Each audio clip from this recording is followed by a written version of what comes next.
Before I let you watch the rest of the video, I want you to observe the feeling that you have right now. This is a dopamine rush. I want you to think back to the first time you've ever seen a satisfying video. Do you have this same feeling, this feeling of anticipation of what's gonna happen next? Well, that's dopamine, and those videos are built to get you hooked on them. So today I'm going to teach you about dopamine and how you can use it to do hard tasks and do things that you don't want to do.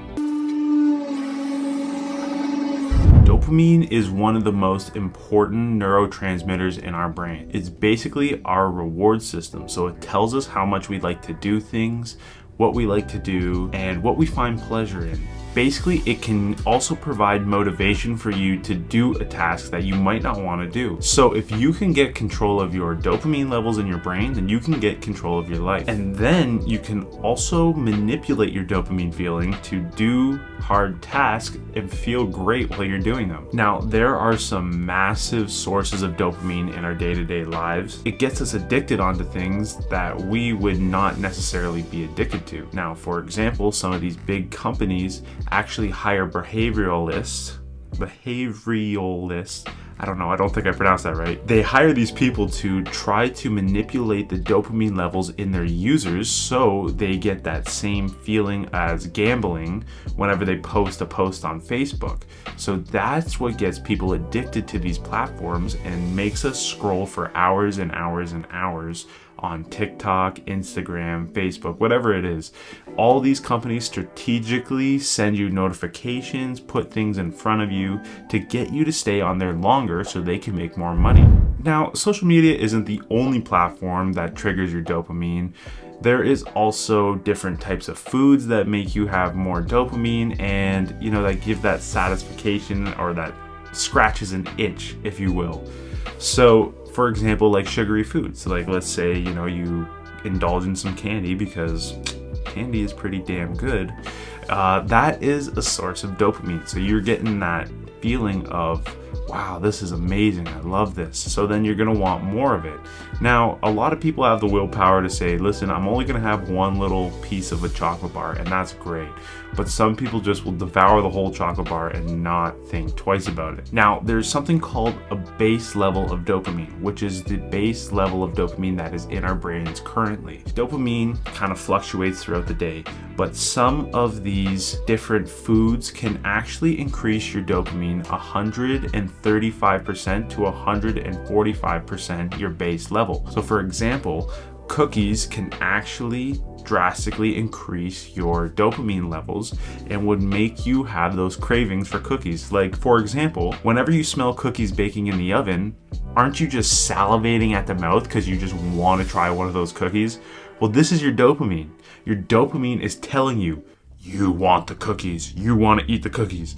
When you might not necessarily want to eat the cookies, but it's just that smell that's triggering in your brain the delicious taste of that fresh cookie. Like right now, I'm just salivating at the mouth for a chocolate chip cookie right now. If you think cookies are bad, chips can also trigger this as well. Fats can actually increase your dopamine 160% above your baseline. So this is what makes you crave, those Doritos or any different type of source of fat. Maybe it's meat too. Like, there's a whole bunch of different kinds of fat, but some are healthier than others. Now, dopamine isn't all bad. I'm making it sound terrible, but it's not actually that bad. You can actually use dopamine to do things that you don't want to do. You're probably like, well, what the hell? Why the hell would I do something if I don't want to do it?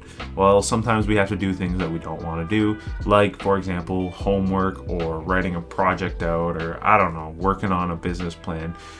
It's not that exciting if you don't like it. So you can tell yourself, listen, I am going to be on my phone after I finish this project, homework, you fill in the blank, and limit yourself to it though. So it's like, I will finish this, and then after I can scroll on Instagram for 5 minutes. And then you can say, all right, well, I'm gonna finish this, and then maybe I'll have a slice of chocolate or just something small, some sort of something that gives you that dopamine rush that then associates doing the hard work with something good and a reward of some type. So let's say that you are actually addicted, chronically addicted to your phone. Like you just can't get off of it for the life of you, which happens to basically all of us, because I am guilty of it. Many times a week, I'll sit on my phone for about 30, 40, 50 minutes and I'm like, what? I did nothing. I got nothing accomplished. What I like to do is I like to actually put my phone in a completely separate room whenever I'm working, so I don't get those notifications that are provoking me to go on my phone.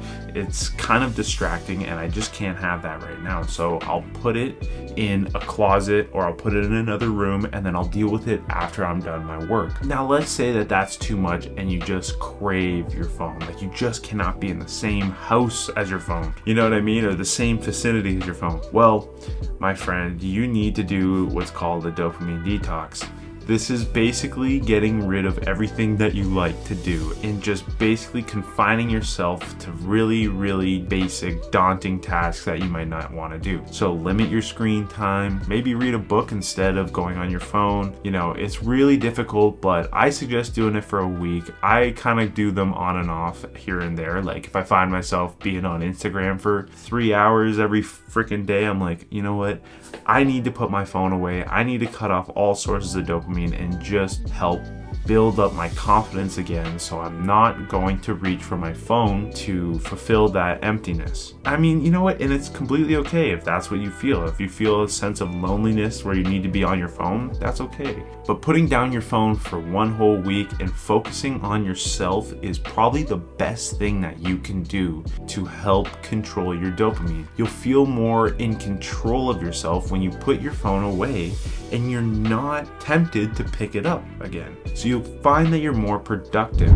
Now, in my next video, I'm going to do a step-by-step of me actually doing a dopamine detox. So if you would like to join the dopamine detox, if you're feeling risky enough to do it, then comment down below and I want to get your opinion on what you're going to be cutting out. Without further ado, here is my friend Oli. He's a medical student that is specializing in neuroscience and he's here to talk to us about dopamine. Thank you, Oli, for joining the Zoom call. So why don't you go ahead and give the viewers a little intro to, what you're doing and who you are and all that. Hi. So, yep, like Parker said, my name is Oli. Yeah, so far, I've completed various amount of subjects, and I'm just becoming versed in the aspect of neuroscience.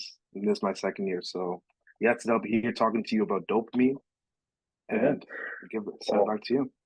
Yeah, that's great that you're in neuroscience because today we're going to talk about dopamine and basically the effects of dopamine on people's motivation to do things. All right, so I guess let's just jump right into it. What is dopamine? So dopamine, it's a neurotransmitter. It's synthesized in one of the low brain structures called the midbrain. There are about two parts in the midbrain that make dopamine. One is the substantia nigra pars compacta, and another is the ventral tegmental area of the midbrain. And yeah, dopamine has many different effects on the human body. It's involved in movement. It's involved in your motivation and reward center of the brain. And yeah, that's like the basic understanding of it as of now. Right. So how often would you say that dopamine plays a role in our lives? That's a very good question. I would say it plays a role all the time, constantly. It's always working. There's never a time in your living experience that dopamine is not exerting some sort of Wow. effect on the human body. Yeah, so it basically controls like all your like motivation and like your will to do something or like the Yeah, gratification that you get from that, like the reward that you get from fulfilling like a difficult task, let's say, or just fulfilling a need of some sort, like scratching an itch, if you will. so yes, kind of in a way. So what it does, right? There is specific to like the reward and motivation aspect, right? There are two hypotheses that people think dopamine plays a role. So the first part is that pleasurable experiences are invariably associated with elevated amounts of dopamine in the brain. For instance, like when you have your favorite food, when you have experiences such as sex, playing video games, those are associated with elevated amounts of dopamine. The second part to this hypothesis is that dopamine is the cause of the pleasurable experiences in the brain. There's a caveat to that. So dopamine, it increases without any sources of pleasure. The main example would be like, let's say you finished performing a really hard task. Like you just finished writing an entire thesis on so-and-so subject. Right when you're finished that task, you will have an elevated amount of dopamine. Would that thesis writing be considered pleasure? Some would say no. Others may say yes. But yes, dopamine would increase with or without pleasure in the brain. Also, like it leads to increased desires for stimuluses that increase dopamine. For instance, let's say you finish writing that book or thesis, and now you had that increase in dopamine. That dopamine increase will then increase your motivation to further do more things to then again increase dopamine in your brain. Wow, that's really cool. Do you feel that dopamine is being abused nowadays from like, different sources like Instagram and all this kind of stuff? That's a good question. Yeah. Nowadays, right, it's very easy to just get instant gratification, have there are many sources of pleasure, like you said, pornography. That's a really big one among the youth. Nowadays we have our phones next to us. We can just pick it up, scroll. We feel like we're gaining so much information because there's so much being thrown at us. And what happens is like when you do get that instant gratification, there is an increase in dopamine. But over time, that pleasurable experience you're receiving will not seem as pleasurable as it could have been if you didn't continuously have it all the time. So what are some positives to dopamine? Some positives to dopamine. So the main positive I can see it as is like you could leverage the dopamine in your brain in order to maximize growth within your life. Nowadays, you probably heard of like this so-called dopamine detox. Right. And it's times like that, what you're doing is you're basically increasing the pain, which could be associated with like less pleasure in your life. So you're not having as many pleasurable experiences. So then when you do then have a pleasurable experience, you will feel more pleasure from it instead of it feeling less pleasurable, Right.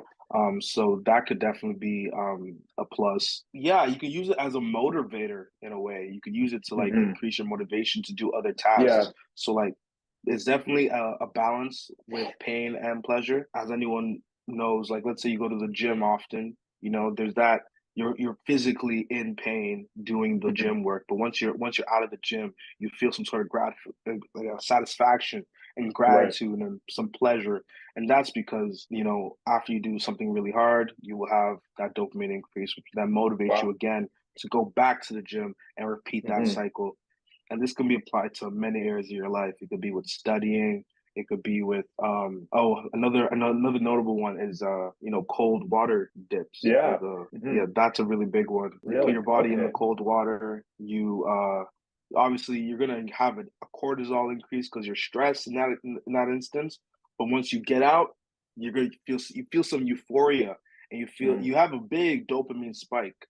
In a research study actually done in the University of Prague, it concluded that after that painful stimulus of an ice water bath, there was a 250% increase in dopamine. Wow. Yeah, and that's almost equal to levels. I think it's actually greater than the levels you can experience when you consume cocaine. So wow. Yeah. So cold showers are better than cocaine. 100%, 100% better than cocaine. Yes. Wow. So do drugs play on that receptor?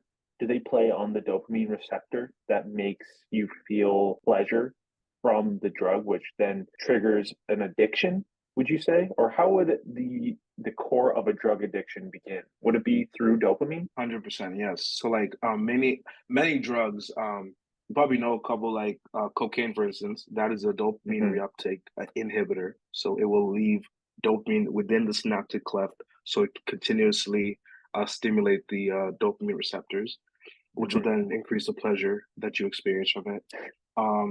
other ones like methamphetamines and amphetamines, like the ones like Adderall. Okay. Ritalin is another name for it. Those will also increase the amount of dopamine in the synaptic cleft, which will then increase pleasure. And obviously, the greater the dopamine, your body will then crave more of it. More of it. So you will. Wow. So yeah, there goes that seeking, that like it's like a motivation to get more, which will then could make you obviously addicted as well. And then so then that's basically what triggers the addiction. Basically, Yes, the addiction, the craving for more. Yeah. Of Wow. course. Yeah. Wow. So, what would be some negatives to dopamine? Some negatives to dopamine. Well, first, like we just mentioned, addiction. That can it can make you fall into like a cycle of like a repetitive cycle of either drugs. It could be even gambling. A lot of gambling institutions, they play on that dopamine release. You know, maybe you have one win at the casino, and all of a sudden now you're back in the casino. Why? Because you think you're going to win again. It's just it's just a repetitive cycle. For instance, even like pornography, right? Like we were talking about, the more you consume it, the less sensitive your body is to dopamine, so the less pleasure you will feel. So this is why it's good to modulate how much dopamine you are experiencing, and how many pleasurable experiences you have in your life. So then your body is more, what's the word, sensitive to any dopamine spikes you feel. So you can actually feel pleasure again. What are some things during the day that would make our dopamine spike up and down? Main things, like going on our phones. That's like instant gratification. You're gonna have a dopamine spike. Playing a video game, seeing advertising on your phone, dopamine spike. Wow. And what else really does that? Like, oh, another one, chocolate. Chocolate's actually known to increase dopamine. Oh wow, really? So like, yeah, your favorite Oreo cookie might cause a dopamine spike as well. Interesting. Yeah, those are the main things. Anything that will give you some sort of pleasure throughout the day will increase your dopamine. That's why it's very good to regulate how much you do and consume. So then things can actually bring you happiness. Right. If it's not necessarily like that chocolate, or if it's not necessarily your favorite video game you're playing, you know, just any regular thing can give you happiness if you just didn't consume that much or didn't experience that many dopamine spikes during the day. Exactly. Well, thank you for your time. It's been very valuable, and thank you for having me. I appreciate it. All right, guys. Thank you guys for watching. Make sure to like, comment, subscribe, all that good stuff, and I'll see you guys in the next one.